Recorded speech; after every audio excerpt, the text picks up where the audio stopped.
बड़ी फुर्सत से भगवान बड़ी फुर्सत से आप सबके बनौले बाड़े। Love you all. हाँ, थैंक यू सो मच। मेरा एक आप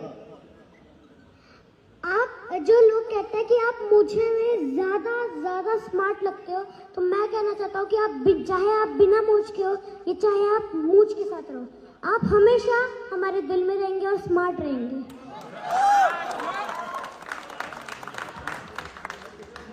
मेरे दिल में एक प्यार जगा आप दोनों बच्चों को देख के। मैं खुद एक गरीब इंसान हूं, ठीक है। मेरे पास, सुन ले बेटा, मेरे पास धन नहीं है, बट दुआ की संपत्ति मेरे पास है। इसलिए मैं खड़ा हूं और इसलिए मैं गरजता रहता हूं।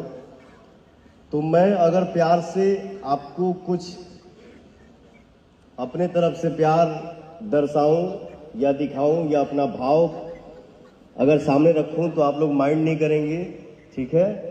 और ये दोनों बाबू मेरे तरफ से मिठाई